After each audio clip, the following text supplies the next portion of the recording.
a jolt and then you'll die.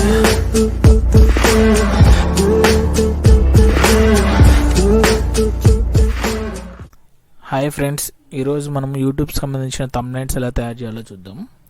So ఇది మనకు free and ఈజీగా తయారు చేయొచ్చు అనమాట. ఇది ఫ్రీ canva.com అనే సాఫ్ట్వేర్లో అనే వెబ్సైట్లో ఈజీగా ఫ్రీగా చేసుకోవచ్చు అనమాట. ఇది నేను ఆల్రెడీ లాగిన్ అయ్యాను కాబట్టి మీ జీమెయిల్తో జస్ట్ సింపుల్గా లాగిన్ కావచ్చు. అండ్ ఆల్సో మనకి ఇక్కడ క్రియేట్ డిజైన్ ఉందా, ఇక్కడ క్రియేట్ డిజైన్ మీద క్లిక్ చేస్తే మనకి ఇక్కడ ఆల్రెడీ ఆప్షన్ వచ్చేస్తుంది యూట్యూబ్ థంబ్నైల్. సో మనం ఇక్కడ సెలెక్ట్ చేసేసుకుంటే ఆటోమేటిక్గా సైజ్ అవన్నీ అదే తీసుకుంటుంది అనమాట.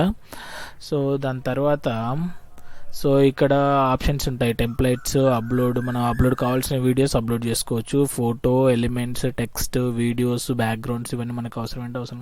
ఫస్ట్ ఇప్పుడు ఎలిమెంట్ తీసుకుంటాను. యూట్యూబ్ సంబంధించిన వీడియో కాబట్టి యూట్యూబ్ ఇమేజ్ కావాలి కాబట్టి నాకు యూట్యూబ్ ఇమేజ్ తీసుకుంటాను నేను. ఇక్కడ ఫ్రీ అనే ఆప్షన్ ఉంటుంది చూసారా, ఈ ఫ్రీ అనే ఆప్షన్ ఉన్న వాటివి సెలెక్ట్ చేసుకోండి. ఇక్కడ ప్రో అని ఉంది చూసారా, దీన్ని సెలెక్ట్ చేసుకుంటే చార్జబుల్ అనమాట. ఇవి మనం పే చేయాల్సి ఉంటుంది అమౌంట్. ఆల్టో టెక్స్ట్ అనమాట. సో ఇప్పుడు నేను ఒక థంబ్నైల్ తయారు చేయాలనుకుంటున్నాను యూట్యూబ్ సంబంధించింది. మనము యూట్యూబ్లో ట్యాగ్స్ చేస్తాం కదా, ఆ ట్యాగ్స్కి సంబంధించిన దాన్ని నేను చేద్దాం అనుకుంటున్నాను. How to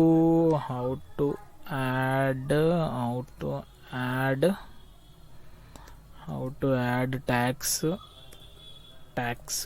to YouTube videos. So YouTube videos 2020 okay, tags అని పెట్టేసి యూట్యూబ్ ఇక్కడ ఒకటి వచ్చేసి, ఇది మన డిజైన్ మన టాలెంట్ని బట్టి ఉంటుంది. ఎలా చేసుకోవాలంటే ఎలా మనకి ఎలా అయినా తీసుకోవచ్చు. ఇంకొక హెడర్ తీసుకొని కాపీ వీడియోస్ 2020 ఇక్కడ సెలెక్ట్ చేసేసుకొని ఇక్కడ ఇచ్చేసుకొని, సో దీనికి ఒక బ్యాక్గ్రౌండ్ క్రియేట్ చేసేసుకుంటే, ఈ బ్యాక్గ్రౌండ్ తీసేసుకుంటే నాకు బాగుంటుంది, నచ్చుతుందని ఈ బ్యాక్గ్రౌండ్ తీసేసుకొని ఆల్సో టెక్స్ట్. ఓకే, మనకు సింపుల్గా అండ్ ఈజీగా ఉందన్నమాట.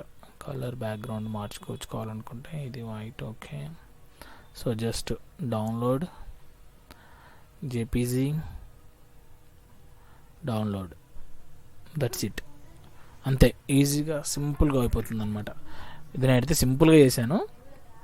సో మీ టాలెంట్ అనమాట, మీకు ఏ విధంగా నచ్చితే ఏ విధంగా సింపుల్గా నీట్గా చేసుకోవచ్చు థంబ్నైల్స్ ఫ్రీగా. సో మంచి క్వాలిటీతో వస్తుంది. సో ఇదన్నమాట.